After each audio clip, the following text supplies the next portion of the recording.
मुस्लिम समाजाची लोक सुद्धा देवाची पालखी थांबवून देवाला श्रीफळ किंवा केळी अर्पण करतात. तोंड नसलेला नंदी वगैरे टाकलेले, त्या बाजूला जे विरगळ दिसतात, हे विरगळ म्हणजे मूळ. एकंदरीत हे सगळं झाल्यानंतर जवळजवळ 100 ते 125 वर्षांनंतर मंदिर पूर्ण बांधून झालं. कारण तिथे भंडाऱ्याला कोंबडा कापण्याची पद्धत आहे आणि भाकरी दिल्या जातात. 360 भाकऱ्यांचा नैवेद्य त्या सिद्ध महापुरुषाला दाखवलं जातात. सिद्ध महापुरुष ही सात्विक, सोज्वळ आणि शाकाहारी व्यक्ती. पूर्वी 350 नारळ या रथावर फोडले जायचे. ह्याचं कारण 360 खेड्यांचा अधिपती हा रामेश्वर असल्यामुळे 360 नारळ फोडले जायचे. तर नमस्कार, माझं नाव विनीत सामंत. माझ्या यूट्यूब चॅनलवर तुमच्या सगळ्यांचं स्वागत करतो. आणि आजच्या पॉडकास्टमध्ये आपण आपल्या सिंधुदुर्ग जिल्ह्यातील कुडाळ तालुक्याचे अखेरीचे टोक म्हणजे आकेरी या गावाबद्दलच्या कलात्मक गोष्टी, त्याचबरोबर गावाचा इतिहास आणि दैविक बाबी या सगळ्याबद्दल चर्चा करणार आहोत. आणि या चर्चा करण्यासाठी आपल्यासोबत आज आपल्याकडे येणार आहेत आकेरी गावचे गृहस्थ मनोज परब. तर आपण थेट त्यांच्यासोबत चर्चा करायला सुरुवात करूया. चला तर मग.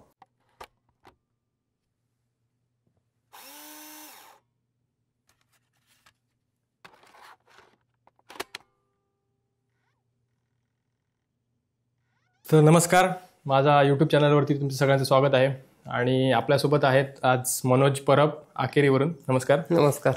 आणि जसं की तुम्हाला आम्ही सांगितलं व्हिडिओच्या स्टार्टिंगलाच की हा विषय आकेरी गाव आणि आकेरी गावातील जी काय देवस्थानं आहेत त्याबद्दलचा असेल. तर पहिल्यांदा सर तुम्ही स्वतःबद्दल पहिली थोडीशी माहिती द्या आमच्या ऑडियन्ससाठी आणि नंतर मग आपण मेन मुद्द्यावरती येऊया. नमस्कार, मी मनोज परब. मी आकेरी गावचा रहिवासी. रामेश्वर मंदिर पासून जवळजवळ समोरच माझं घर आहे. आणि मी बालपणापासून हे मंदिर किंवा हा परिसर याबद्दल मी म्हणजे माहिती जास्तीत जास्त संकलित करण्याचा प्रयत्न केला. आणि एक आकेरी गावात पूर्ण म्हणजे जी माहिती मी या मंदिराबद्दल ठिकठिकाणी गोव्यापासून कोल्हापूर पासून संबंध फिरून मी माहिती जी जमा केली, ती माहिती म्हणजे इतर गावातील फक्त माझ्या वडिलांना सोडून एवढी माहिती मी संकलित केली जी कोणालाच माहीत नाही. कारण ह्या मंदिराचा इतिहास नेमका कोणालाच माहीत नव्हता आणि तो किंवा कुठेही नोंद स्वरूपात नव्हता, लिखित स्वरूपात. त्याच्यामुळे तो इतिहास संकलित करण्याचा मोठा जो हे होता माझा प्रयत्न, तो सक्सेसफुल झाला. आणि ती माहिती मी आज जमा केली आणि हे केलं. त्याच्यामुळे थोडासा इतिहास किंवा ह्याच्याबद्दल मला माहीत असल्यामुळे, माझी ओढ असल्यामुळे ती मी हे केली, थोडासा इतिहास त्यांचा जाणून व्यवस्थित घेतला. तर आकेरी गाव ज्या गोष्टीसाठी फेमस आहे किंवा आकेरी गाव नेमकं कशासाठी ओळखलं जायचं किंवा आधीपासून खूप लहानपणापासून किंवा माझ्या आधीपासून त्याचा खूप मोठा इतिहास आहेच. वेगवेगळ्या गोष्टीसाठी तो ओळखलं जातं आकेरी गाव.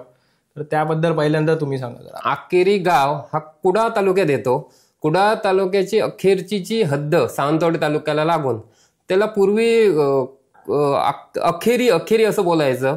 आणि अखेरीचा नंतर अपभ्रंश होऊन आकेरी असा शब्द पडला.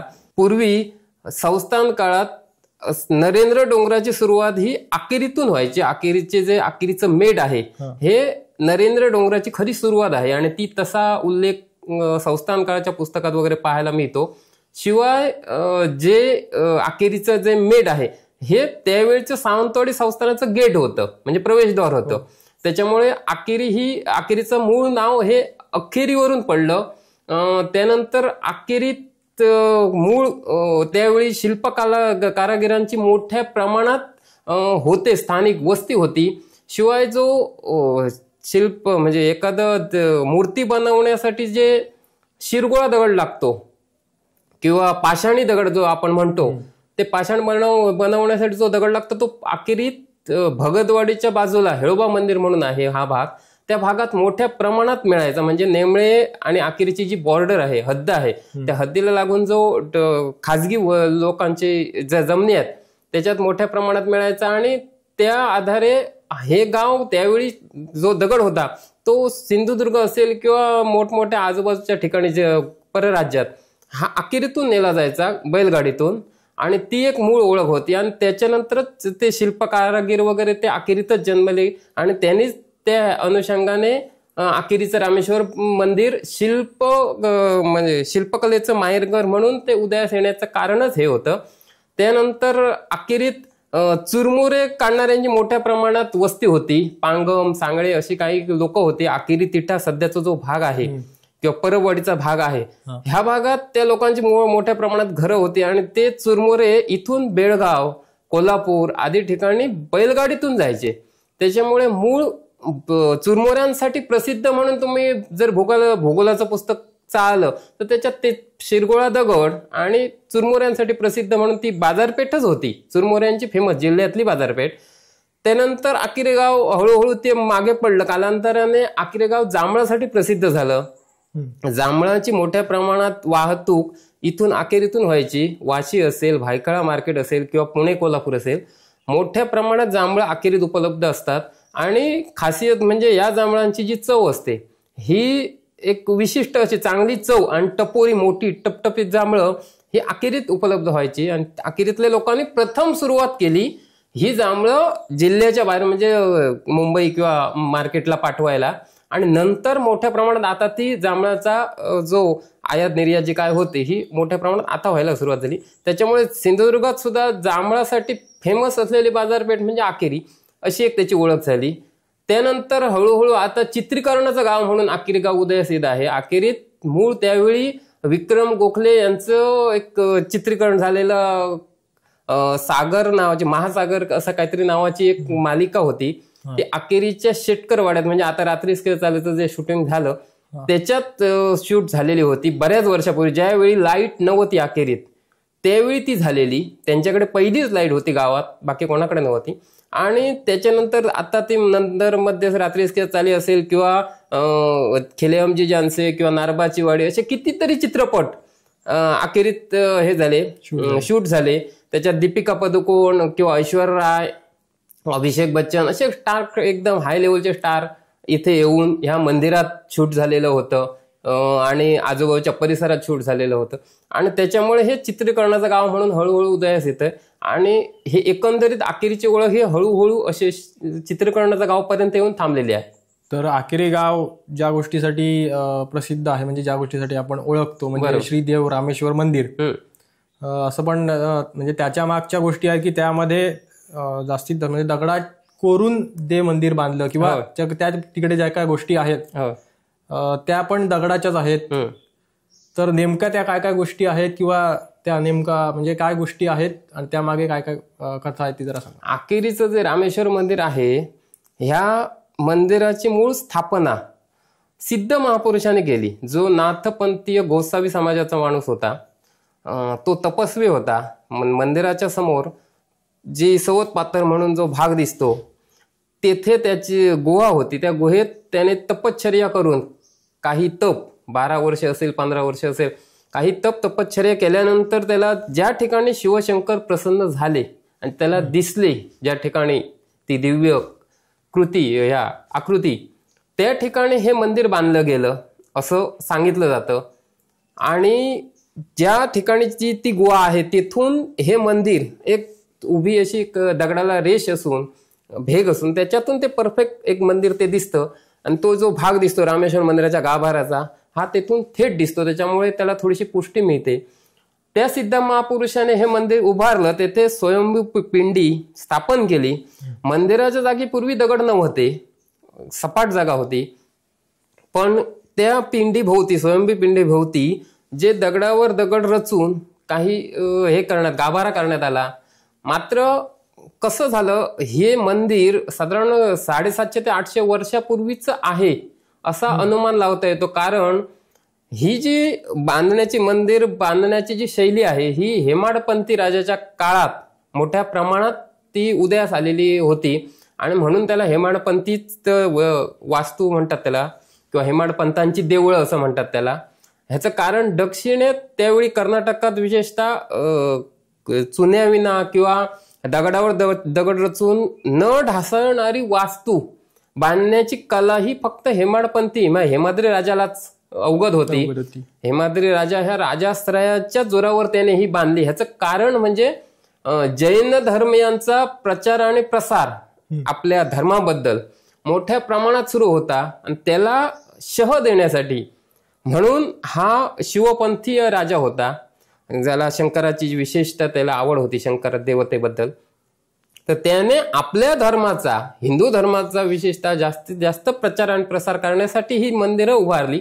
त्याच्यात हजारो मंदिरं होती. त्याच्यात जास्तीत जास्त मंदिरं होती दक्षिण कोकणात, म्हणजे कर्नाटकात गेली ती जास्तीत जास्त. आणि ह्या बाजूला आणि मुबलक प्रमाणात ह्या गावात दगड उपलब्ध असल्यामुळे, जो पाषाण असेल लागतो किंवा ते शिल्पकलेसाठी तो उपलब्ध असल्यामुळे हे मंदिर बांधलं गेलं. मंदिर 3 टप्प्यात बांधलं गेलं. जी शंकराचे आपली पिंडीभोवती जो गाभारा दिसतो आणि त्याच्या सभोवर जे खांब वगैरे मंडप आहे, ही एक बाजू. दुसरी सभा मंडप आहे, जेथे आपण पहिल्यांदाच गेल्यानंतर घंटा वाजवतो तो, आणि जो चोफाळा ठेवलेला आहे हे दुसरा सभा मंडप. आणि तिसरा म्हणजे 3 टप्प्यात मंदिर बांधलं आणि त्याच्या बाहेर हा तिसरा. आणि 3 टप्प्यात वेगवेगळ्या ते दगड पाहायला तुम्हाला मिळतील तिथे गेल्यानंतर.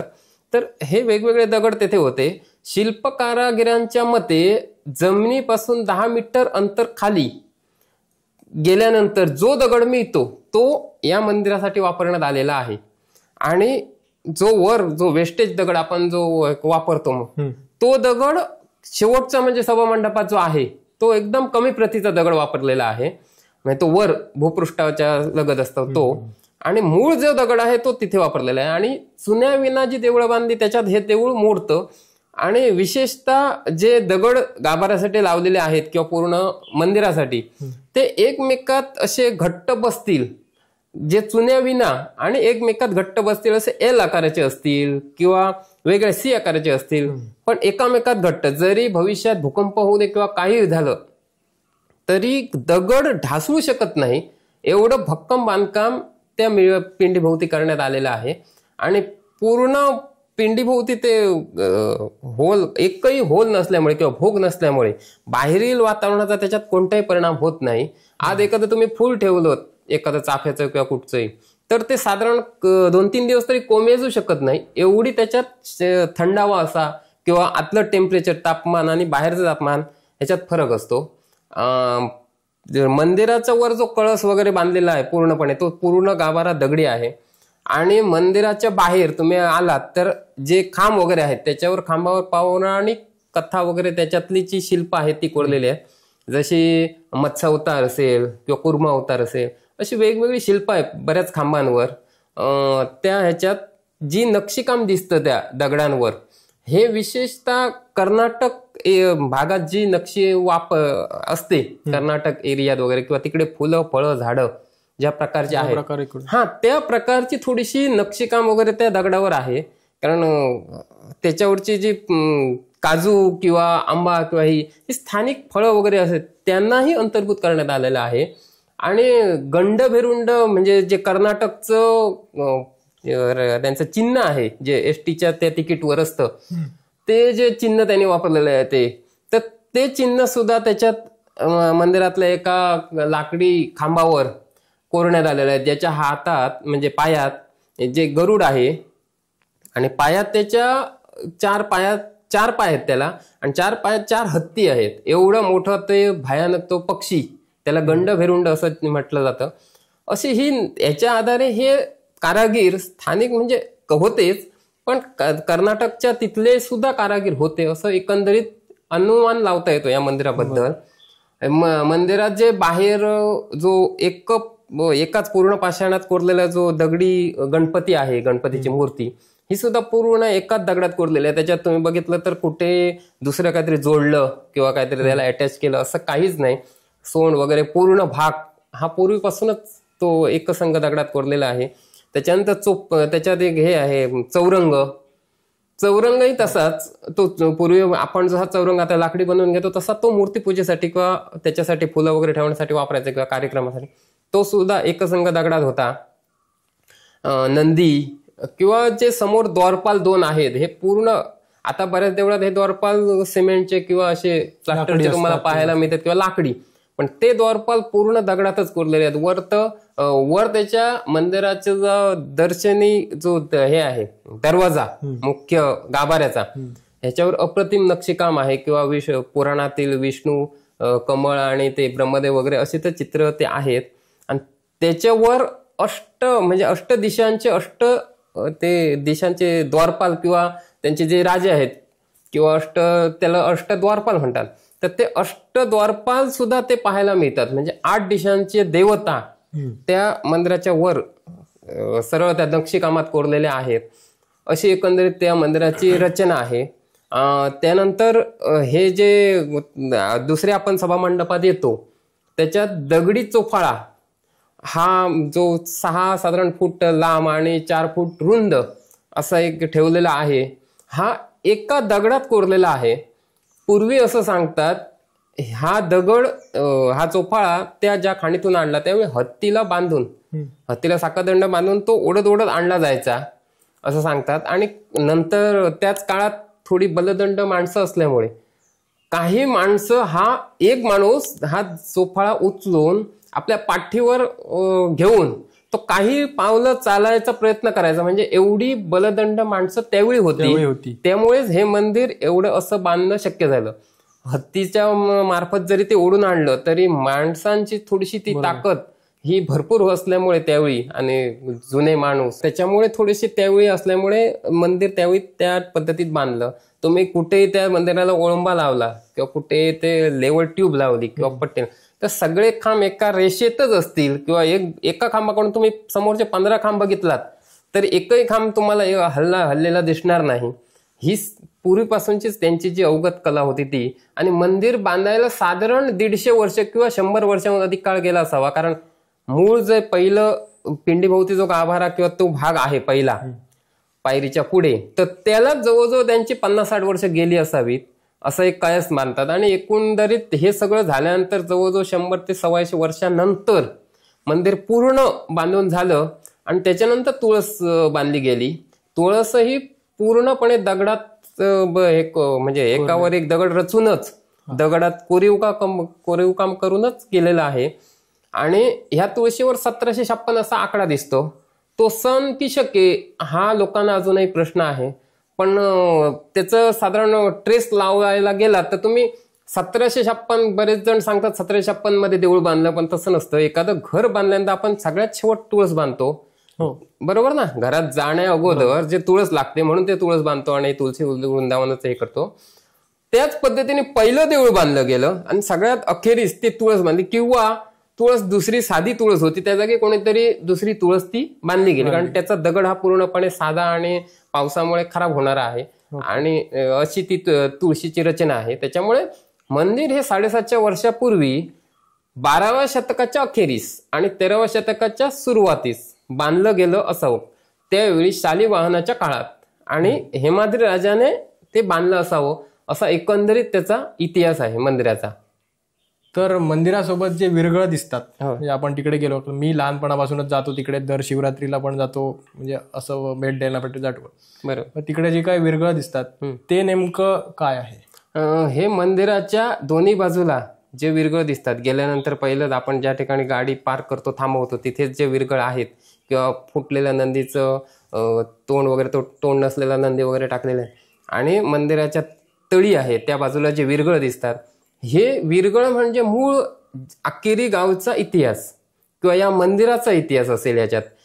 मात्र काय झालं इतिहास असा विरगळाचा इतिहास सांगणारे किंवा मूर्ती ज्ञान असणारे येथे कोणीही लोक किंवा ते संबंधित पुरातत्व विभागाची माणसं नसल्यामुळे ते विरगळ सध्या धूळ खात पडलेले आहेत किंवा पाण्यात पावसाळ्यात त्याचा 3 ऋतूंचा मारा सहन करत आहेत.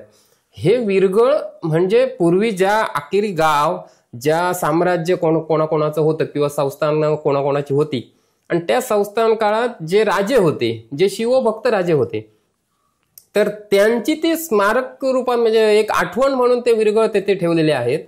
म्हणजे त्याच्यावर समजा तो राजा लढाईत मारला गेला असेल तर तो तलवार घेऊन बसलेला एक राजा किंवा त्याची पत्नी जी बायको आहे ती शृंगार करत आहे आरसा बघत आहे समोर आणि तिला दासी येऊन सांगते तुझा नवरा या युद्धात मेला त्याच्या तुला सती जावं लागेल अशी त्याची एकंदरीत रचना आहे. आणि त्याच्यावर चंद्रसूर्य म्हणजे काय चंद्रसूर्य असेपर्यंत त्या राजाची ख्यातिकीर्ती पुस्तका गेली म्हणजे जाऊ नये. आणि वर शिवलिंग जे मध्ये असते ह्याचं कारण तो शिवभक्त होता किंवा शंकराच्या भूमीत ह्या भागात ही घटना घडली असं एकंदरीत त्याचं हे असतं. मात्र काय झालं ह्या विरगळाची कोणाला इथे काहीच माहीत नसल्यामुळे आणि त्याची लोकांना किंमतच नसल्यामुळे ते बाहेर असे धुळकात ठेवलेले आहेत. खरं तर त्याचं एक संग्रहालय बनवून ते सुस्थितीत ठेवायला पाहिजे आणि त्याची माहिती नेमकी काय, ह्या आकेरी गावची माहिती ही त्याच्यात दडलेली आहे. ह्याच्यापूर्वी कोण जैन आले किंवा दुसरा कोण शालिवाहन किंवा इतर जे राज्यकर्ते आले, मुघल असतील. आता फोडलेला नंदी म्हणजे ते कदाचित मुघलांच्या साम्राज्य त्यावेळी जे होतं, यवनाने त्यावेळी ते हल्ला वगैरे करून ते मंदिरातलं काही मूर्त्या वगैरे तोडफोड केली असती, त्याच्यामुळे कदाचित ते नंदी वगैरे असं बाहेर टाकला असेल. आणि हा जो नंदी सध्या दिसतो हा त्यानंतरचा नंदी तेथे बसवला गेला असेल. त्याच्यामुळे ही खरी आख्यायिका आहे. हे नेमकं काय आहे ते लोकांना माहीत नसल्यामुळे, त्याची किंमत नसल्यामुळे ते धूळखात पडलेले आहेत. ही जर त्याचे व्यवस्थित तर मूर्ती ज्ञानवाल्याला किंवा त्या पुरातत्व खात्यातील कोणाला तरी बोलावलं तर तो ही माहिती सगळी उलगडून खरा इतिहास मंदिराचा असेल किंवा गावाचा इतिहास आपल्यासमोर आणेल असे हे विरगळ. त्याच्यात एक विरगळ महत्वाचा म्हणजे गद्देगाळीचा एक विरगळ आहे, जो महाराष्ट्रात ठराविक ठिकाणी तुम्हाला पाहायला मिळेल. गद्देगाळ म्हणजे गाढवाचं एक चित्र आहे आणि एक बाई आडवी झोपलेली आहे. तर ह्याच्यात त्याचा अर्थ असा आहे, गद्देगाळ, गाळ म्हणजे शिवीच आपण म्हणतो तशी, गद्दे म्हणजे गाढवावरून. आणि जो या मंदिरात ढवळाढवळ करेल किंवा उलता पालत करेल, ह्या मंदिराचा काहीतरी विपर्यास करेल, तर त्याच्या घरातील त्या व्यक्तीवर तो गाढव चढवला जाईल अशी एक पद्धत होती. म्हणजे त्यावेळी ती दहशत होती आणि त्या दहशतीचे एक प्रतीक म्हणून ते तेथे लावलेलं. त्याचा अर्थ असा होता की त्याने कोण्याही गावातील व्यक्तीने कोणतंही चुकीचं काम या मंदिराकडे किंवा मंदिरात उलटा पालत करण्याचा प्रयत्न करू नये अशी एक धमकीवजा तो त्याचा इतिहास आहे. म्हणजे लोकांनी तो बघितल्यानंतर लोकांना लक्षात आलं पाहिजे की हे असं असल्यामुळे ते कोणतीही उलटापालट करू नये आणि त्याचे भयंकर परिणाम आपल्याला भोगावे लागतील. असा म्हणजे संस्थान काळ असेल किंवा त्याच्या पूर्वीचा काळ असेल, जे शालिवाहन असेल त्यावेळी, तर त्यांच्या वेळचा हा गद्देकाळीचा इतिहास आहे, तो शिलालेख आहे. हा शिलालेख गावडेवास मंदिराच्या बरोबर बाहेर उजव्या बाजूला आहे. तीनगाव भेटीचा एक कार्यक्रम पण करतात.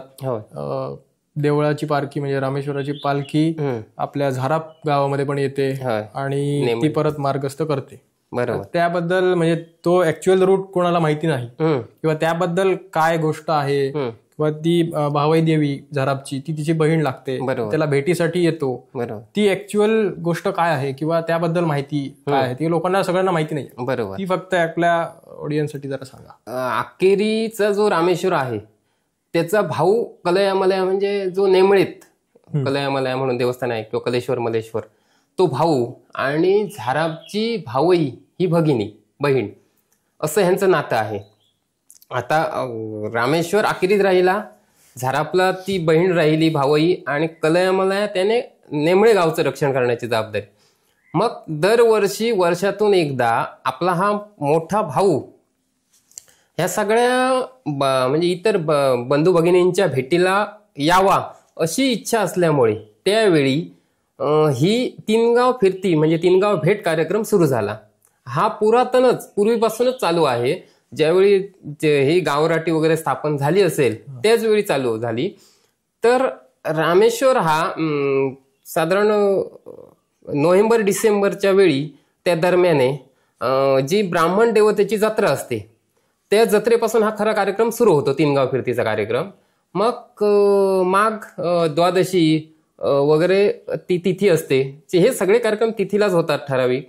तर त्या तिथीला रामेश्वर आपले देवतरंग पालखी किंवा सल्तानासह सगळं लवाजम्यासह आपल्या ब्राह्मण मंदिरात, आकेरी, नेमळे आणि झारापच्या सीमेवर ब्राह्मण मंदिर आहे, ह्या तीनगावचा ब्राह्मण त्याला म्हटला जातो. ह्या ब्राह्मण मंदिरात जातो, तेथे रात्री वस्ती होते. दुसऱ्या दिवशी सकाळी जत्रोत्सवाचा कार्यक्रम ब्राह्मणाचा होतो. त्या दिवशी दुपारी समाराधना म्हणजे गावासाठी महाप्रसादाचा कार्यक्रम होतो. रात्री जत्रोत्सव झाल्यानंतर दुसऱ्या दिवशी सकाळी पूर्णपणे पालखी, लवाजमा, तो सगळं तरंग वगैरे देवदेवता हे नेमळे येथे जातात, कलयामला येथे. पूर्वी पायवाटेने मधल्या जायचे, आता नवीन हायवे झाल्यामुळे हायवेच्या बाजूने जातात. पूर्वी पायवाटेने शेतातून जावं लागायचं. तर तेथे गेल्यानंतर तेथे देवाची किंवा रामेश्वराची तेथे आदरातिथ्य होतं. तेथे धुपारत वगैरे किंवा दुपारी महाप्रसाद वगैरे करून सगळं ते भेट वगैरे घेऊन डाळ, तेथे मंदिराच्या बाजूला जे डाळ म्हणजे देवराई आहे जुनी, त्या देवराईत तिथे गेलं जातात. कारण हे मूळ देवस्थान हे तेथे असल्याचं सांगतात, जे कलया किंवा हे.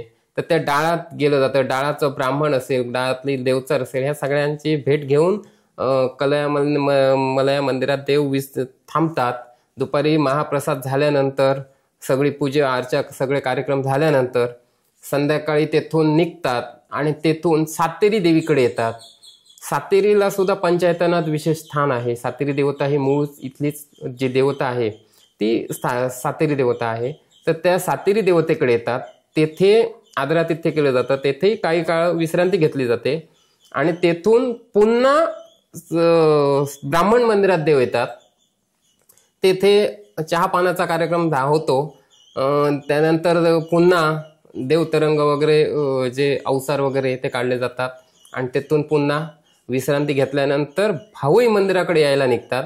पूर्वी खानमोहल्ला येथून अशी ही पायवाट होती तिकडे यायला. आता हायवे झाल्यामुळे थोडासा हायवेनेच्या शेजारून तो खानमोहल्लाच्या वाडीच्या बॉर्डरवरून हद्दीवरून गावकरवाडी मार्गे म्हणजे तेथे गोसाव्याचे टीम म्हणून जो भाग आहे येथून ख्रिश्चन वस्तीकडून शरद धुरी यांच्या घराकडून भावई मंदिरकडे यावं लागतं. ही पालखी जेव्हा ही तीनगाव फिरती कार्यक्रम असतो त्यावेळी जेव्हा फिरत असते त्यावेळी प्रत्येक जाती धर्माचे लोक असतील ते पालखी थांबवून देवाला श्रीफळ वगैरे अर्पण करून किंवा फुलं वगैरे वाहून हे किंवा केळी वाहतात आणि हे प्रत्येक ठिकाणी थांबवून हे केलं जातं. त्याची देवाची पूजा वगैरे हे लोक करतात आणि तोच एक ह्या असतो त्यांना त्याच्यात त्याला हे मिळतो. नाहीतर इतर वेळी तो हे मिळत नाही. ती संधी उपलब्ध होते देवाला. तिथे थेट तुम्ही श्रीफळ अर्पण करू शकतात किंवा त्याला फुलं वाहू शकतात. इतर वेळी गाभाऱ्यात सगळं असल्यामुळे तुम्ही त्याला हात लावू शकत नाही. अशी एक पद्धत आहे वर्षभर. त्याच्यामुळे त्या निमित्ताने लोक त्याची पूजा अर्चा करतात. जे देवाचं प्रतिकात्मक जे हे आहे मोहर म्हणतात आम्ही त्याला, तर ती उत्सव मूर्ती ती पालखीत असते, देवतरंग असते. मग तिथून भावई मंदिराकडे रात्री साधारण त्या दिवशी येतात. भावई मंदिरात रात्री जर सोमवार असेल वार तरच पालखी कार्यक्रम केला जातो, अन्यथा रात्री पालखीचा कार्यक्रम होत नाही. भावईकडे रात्री थांबल्यानंतर दुसऱ्या दिवशी दुपारी समाराधनानं म्हणजे महाप्रसादाचा कार्यक्रम होतो गावासाठी. अखेरीतील लोक असतील किंवा झारापमधील असतील, हुमरसमधील असतील. सोमवारीच म्हणजे सोमवार हा शिवशंकराचा वार असल्यामुळे सोमवार जर त्या दिवशी आला भावईकडे रात्री गेल्यानंतर वस्तीला राहायचं आहे तरच तो होतो. मंगळवार वगैरे असेल तर पालखीचा कार्यक्रम होत नाही. सोमवार असल्यामुळे एक तो त्या दिवशीचं हे म्हणून औचित्य म्हणून. तर तेथे दुपारी समाराधनेचा कार्यक्रम झाल्यानंतर संध्याकाळी मानाप्रमाणे मानकरी असतात त्यांना नारळ वगैरे दिले जातात. देवाची तेथे पूजा वगैरे झाल्यानंतर त्याच पद्धतीने तेथे ते अवसार वगैरे काढले जातात. लोकांची गाराणी बोलणे असेल तेथे किंवा गोसाव्याचे टेम जे हरिजनवाडीत आहे गावकरवाडीत तर तेथे असे ठराविक ठिकाणी ते घेतले जातात. ही पालखी फिरत असताना मुस्लिम समाजाची लोक सुद्धा देवाची पालखी थांबवून देवाला श्रीफळ किंवा केळी अर्पण करतात किंवा देवाची पूजा वगैरे करतात आणि आपलं गाऱ्हाणं, काही जणांची गाऱ्हाणे असतील, काही जणांना क्लेश असतील, त्रास असेल घरचा, तर ही लोक ते देवाकडे आपलं गाऱ्हाणं बोलून देवाकडून शब्द घेतात. समजा घर बांधायचं असेल तर घर बांधू का या जमिनीत, असे वेगवेगळे काही प्रश्न असतील, कौटुंबिक प्रश्न असतील, ह्याची सुद्धा उकल करून घेतली जाते देवाकडून यावेळी. त्याच्यामुळे एकच समाज हिंदूच ह्या देवाला भजतो असं नाही, तर 3 गाव फिरताना ह्या 3ही गावातली जी लोक आहेत जी वेगवेगळ्या जाती धर्माची असतील ती त्या निमित्ताने तेथे एकत्र होतात. भावई मंदिराकडे दुपारी कार्यक्रम झाल्यानंतर संध्याकाळी 4 वाजल्यानंतर साधारण देव यायला निघतो अखेरीकडे पुन्हा मूळ जाग्यावर. तर येताना हुमरस मार्गे तो येतो. तर तेथून सुटल्यानंतर पनवाचा चाळा म्हणजे आता जो आपण पांडव चाळा म्हणतो, झारा कुंभारवाडीच्या बाजूला आहे तो, तर त्या पांडव चाळ्याकडे हमखास येतात. ह्या पांडव चाळा संस्थान काळात ह्याला मोठं महत्व होतं. संस्थान काळात येथे ह्या पांडव चाळ्याला संस्थानिक सुद्धा जे भोसले जे हे होते राजघराण्यातले लोक ही सुद्धा भजत आणि त्याच्यावर मोठा विश्वास असल्यामुळे युद्ध प्रसंग असेल किंवा इतर काहीतरी महत्वाच्या स्वारीवर जाताना हे संस्थानिक त्या देवाला मान अर्पण करत, म्हणजे गोड केळी असतील किंवा पेढे असतील काय असेल तर गोड खाद्याचा वगैरे नैवेद्याचा मान अर्पण केला जायचा त्याला, आणि त्यानंतरच शुभ कार्याला ती जायचं किंवा स्वारीवर जायचं अशी एक पद्धत होती. त्याच्यामुळे त्या पनवाचा जाळा म्हणून जो देवस्थान आहे इथे थांबतात, काही काळ विश्रांती घेतात आणि तेथून वारंगवाडीकडे जायला निघतात. हुमरसच्या जो तेथे जो वहाळ मिळतो इथपर्यंत झारापची गावकर मंडळी आहेत, म्हणजे ढोल वाजवणारे किंवा घाडी समाजाचे तो लोक आहेत, तो एक झेंडा घेऊन हे तिथपर्यंत पोहोचवायला येतात. एक म्हणजे 5 पावलं पोहोचवायची जी आपल्यात पद्धत असते तशी पद्धत देवतात सुद्धा असल्यामुळे भावई मंदिर ते त्या वहाळ इथपर्यंत ते पनवाच्या चाळ्याच्या जरा पुढे तिथपर्यंत पोहोचवायला येतात, ढोल वगैरे वाजवत येतात. आणि ज्यावेळी रामेश्वराची पालखी वगैरे सगळं सलतान वहाळाच्या पलीकडे हुमरस गावात पोहोचतं त्यावेळी हे ढोल परत वाजवत रिटर्न येतात. ते वहाळाच्या पलीकडे जात नाहीत, कारण कुठच्याही गावराटीत एक नियम आहे, वादक जे ढोल वाजवणारे असतील किंवा देव असतील यांनी दुसऱ्या वेशी ओलांडून जाऊ नये अशी एक पद्धत असल्यामुळे ते वेशीच्या अलीकडूनच ते परततात आणि ते मार्गस्थ परत ढोल वाजवत तो झेंडा घेऊन पुन्हा मंदिरात येतात, भावईच्या ठेवतात. आणि हे देव जे असतात देवकाळा त्या वहाळाच्या पलीकडे गेल्यानंतर ते अवसार आपला समाप्त करावा लागतो, अवसार थांबवावा लागतो. तेथे काही काळ थांबतात आणि त्यानंतर पूर्णपणे बंद अवसार करू, म्हणजे त्यावेळी शिवकाळा वगैरे नसतात, तर ते पालखी आणि तरंग थेट वारंगवाडीपर्यंत घेऊन जावे लागतात. बाकी ढोल वगैरे चालू असतं, ढोल वादन वगैरे, आणि वारंगवाडीत पुन्हा देवाला हाक मारली जाते. आणि तेथून वारंगवाडीतून जे गावचे पुरोहित आमच्या श्रीपाद साधले आहेत किंवा मनोहर भाऊ जे होते भटजे आहेत, तर त्यांनी बरीच वर्ष रामेश्वराची सेवा केली, त्यामुळे त्यांच्या घरी काही काळ थांबण्याची एक पद्धत आहे. तर तेथे थांबतात, तेथे चहा पाहण्याचा कार्यक्रम होतो, तेथे पूजन होतं. देवाचं जे मोहर आहे किंवा ती उत्सव मूर्ती ही बाहेर त्यांच्या अंगणात ठेवली जाते, तेथे त्याची पूजा केली जाते. कोणत्याही परिस्थितीत कोणाच्याही घरात नेण्याची ही पद्धत नाही. जर देवारा असेल तर देवाऱ्यात ठेवली जाते. तर तेथे पूजा वगैरे झाल्यानंतर रात्री साधारण 9-9:30 वाजता तेथून जे देव मार्गस्थ होतात आणि अखेरीपर्यंत जातात. वाटेत नाईकवाडी वगैरे असा जो भाग आहे येथे पालखी आणि हे थांबवत जातात. बरीच लोक ह्या कार्यक्रम असताना रांगोळ्या वगैरे किंवा पणट्या पेटवण्याची, वाटेवर पूर्णपणे पणट्या पेटवण्याची पद्धत आहे नाईकवाडीत वगैरे, असे हे लोक किंवा त्या तरंग अवसार जे ज्यांच्या हातात तरंग असतात त्यांचे पाय धुणे किंवा रामेश्वराची काय जी सेवा करायची ते लोक त्या निमित्ताने एक सेवा करण्याची संधी या 3 गाव फिरतीच्या कार्यक्रमात होते. आणि 3 गाव फिरतीचा कार्यक्रम समाप्त खऱ्या अर्थाने होतो सिद्ध महापुरुषाला गेल्यानंतर, कारण ज्या देवतेने ज्याची स्थापना केली त्याची भेट घेण्यासाठी रामेश्वर पालखीसह त्या तरंगासह तसाच हे 3 गाव फिरती कार्यक्रम जे संपतो, म्हणजे झाल्यानंतर मंदिरात रिटर्न पुन्हा गेल्यानंतर काही दिवसातच रविवार किंवा बुधवार धरून तेथे गेले जातं. कारण सोमवार वगैरे चालत नाही, ह्याचं कारण तेथे भंडाऱ्याला कोंबडा कापण्याची पद्धत आहे आणि भाकरी दिल्या जातात. 360 भाकऱ्यांचा नैवेद्य त्या सिद्ध महापुरुषाला दाखवल्या जातात. सिद्ध महापुरुष ही सात्विक, सोज्वळ आणि शाकाहारी व्यक्ती, मात्र त्याचे जे चाळे असतील किंवा इतर देवचार असतील किंवा ते जे संबंधित देवता असतील, रक्षक देवता, यांना हे कोंबडा कापून तो बळी देऊन ती हे केलं जातं, वाडी केली जाते किंवा उपहार केला जातो. आणि त्यानंतर सगळ्यांना तो कोंबड्याचा प्रसाद दाखवला जातो. मंदिरात कोंबड्याचा प्रसाद किंवा काहीही नेलं जात नाही. मंदिरात फक्त भाकऱ्या किंवा केळी किंवा खीर असे गोड पदार्थच किंवा खाऊन सुद्धा मंदिरात जाण्याची पद्धत नाही. त्याच्यामुळे तो भंडारा झाल्यानंतर सगळ्यांनी खाली उतरावं अशी एक पद्धत आहे. यावेळी ज्यावेळी भंडारा चालू असतो त्यावेळी तेथे कोंबडी कापलं असल्यामुळे रामेश्वराची जी मूर्ती असते, जे मोहर आहे हे अलीकडेच ठेवलं जातं. तरंग सुद्धा हे अलीकडेच ठेवले जातात. फक्त ती भेट घेऊन सगळं झाल्यानंतर पुन्हा ते मार्गस्थ होतात आणि येथे 3 गाव फिरतीचा कार्यक्रम खऱ्या अर्थाने संपतो. त्यानंतर हरिनाम सप्ताहाचा कार्यक्रम सुरू होतो, कारण 3 गाव फिरती संपल्याशिवाय हरिनाम सप्ताह करता येत नाही, अशी एक पद्धत आहे. ह्या सगळ्या गोष्टी तुम्ही सांगितल्यात 3 गाव भेटीच्या वगैरे, तर त्याचबरोबर आपल्या गावात रथोत्सव वगैरे पण साठी अखेरीला आपण जातो. वर्षात भरपूर कार्यक्रम आपल्याकडे हिंदू धर्मात खूप कार्यक्रम केले जातात. त्यापैकी सगळ्यात मोठे कार्यक्रम कोणते आपल्या देवस्थानात किंवा अखेरीमध्ये केले जाणारे कोणते कार्यक्रम आहेत? अखेरी देवस्थानच्या कार्यक्रमाची सुरुवात ही घटस्थापनेने होते. नवरात्रीची आपण घटस्थापना करतो ती. त्यानंतर पहिला कार्यक्रम थोडासा घटस्थापना विजयादशमी दसऱ्याला तेव्हाचे शिवलग्न होतात, तो कार्यक्रमाने खऱ्या अर्थाने ती सुरुवात होते. त्यानंतर रवळनाथाची जत्रोत्सव, ब्राह्मण जत्रोत्सव आणि त्यानंतर रामेश्वराचा महाशिवरात्री हा मोठा उत्सव.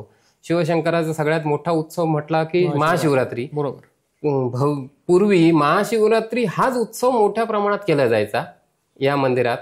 350 वर्षापूर्वी जेव्हा श्रीराम महाराज भोसले म्हणजे बापूसाहेबांचे वडील यांनी जेव्हा हा रथ बनवून मंदिराला अर्पण केला, त्यावेळीपासून रथोत्सव ह्या कार्यक्रमाची सुरुवात झाली.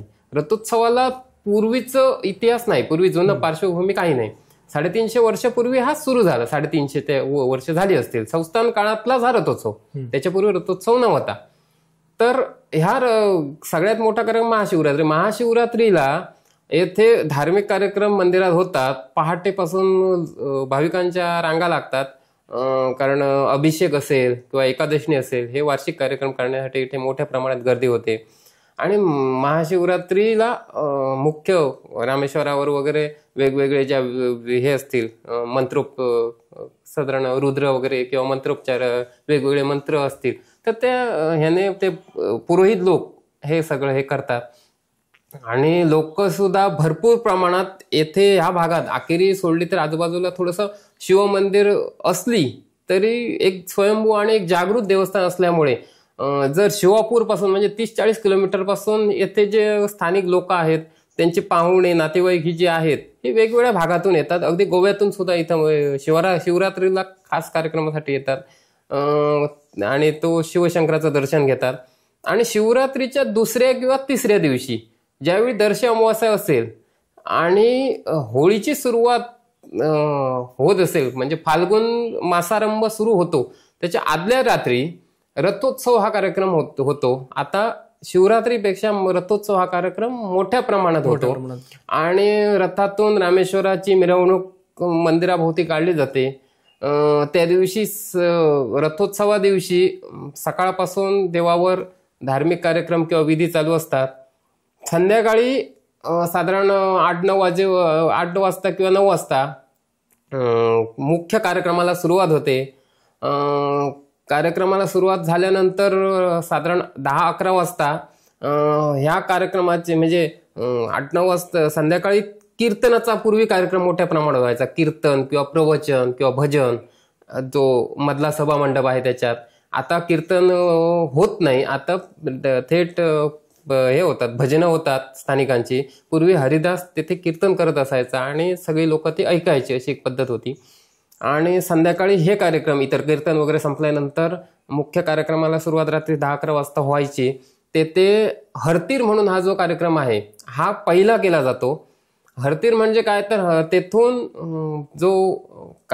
जे ढोलकारी असतात किंवा ढोल वाजवणारे असतात गावकर वगैरे ते, आणि हे मानकरी जे आहेत देवस्थानचे, हे देवराई आहे. अखेरीचं जे खालची हरिजनवाडी म्हणून जो भाग आहे, इथे देवराई आहे आणि 12च्या कुळाची तेथे देवळी आहे, म्हणजे मंदिर आहे.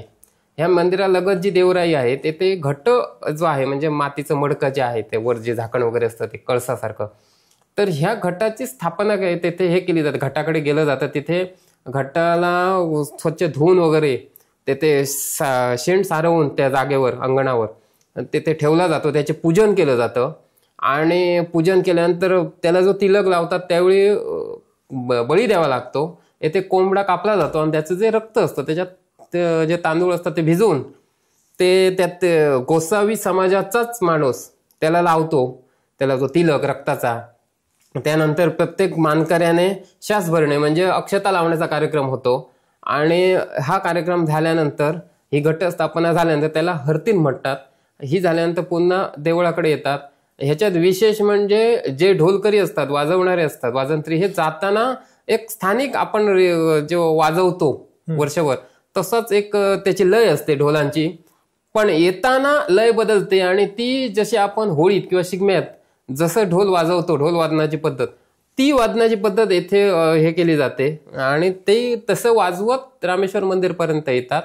मंदिरात आल्यानंतर देवतांची सगळ्यांची भेट घेतल्यानंतर रथाभोवती रथाकडे गणेश पूजन वगैरे हे स्थानिक कार्यक्रम धार्मिक होतात, म्हणजे साधले भटजी पुरोहिताकरवी केले जातात.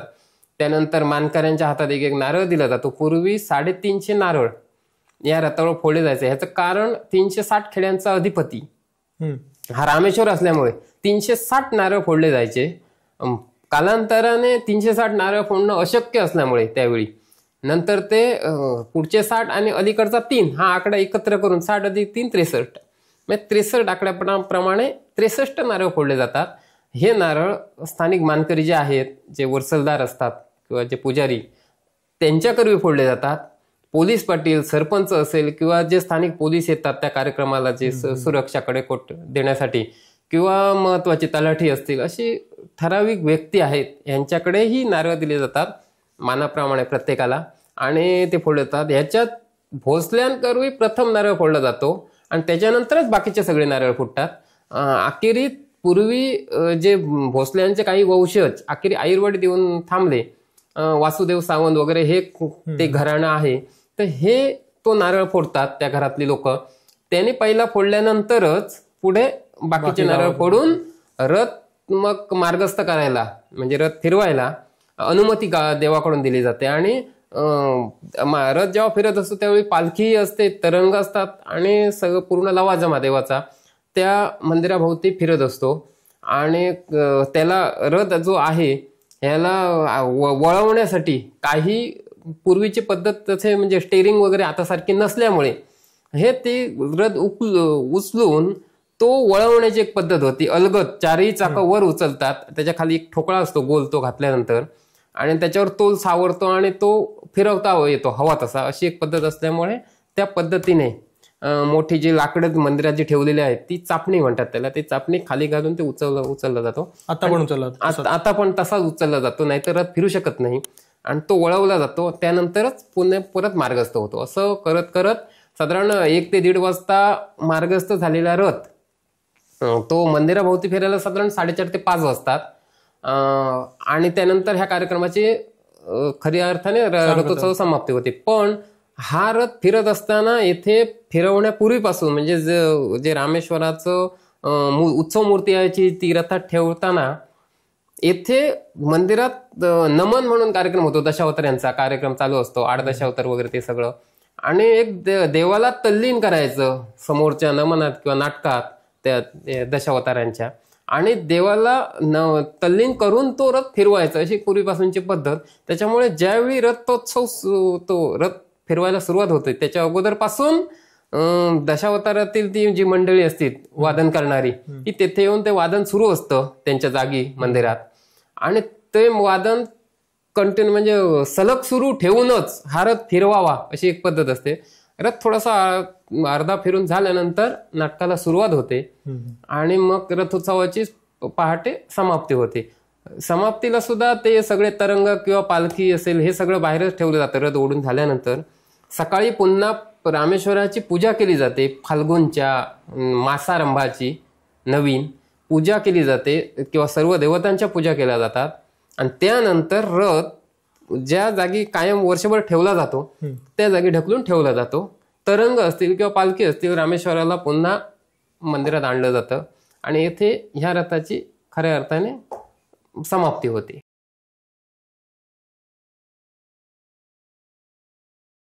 त्या देवचाराची एक वाट आहे, ह्या वाटेनं अचानक गायब झाली 4 वर्षाची मुलगी. कोकण हा भूतागीतांचा प्रदेश आणि इथली गावराटी कोकणातच बघायला मिळते. बायका आणि विधवा ही सगळ्यांना ह्याच्यात मान आहे. येथे पुरुषांना स्थान नाही. पूर्वी तो काही ठराविक ठिकाणी थांबायचं असं सांगतात, म्हणजे लोकांना हात फक्त दिसायचा खिडकीकडे. झाडाबद्दल सांगायचं तर येथून जवळपास 150 ते 200 मीटर अंतरावरून म्हणजे वाघ जातो पण ह्या झाडाकडे येऊ शकत नाही. वाघ किंवा ते संबंधित प्राणी आहेत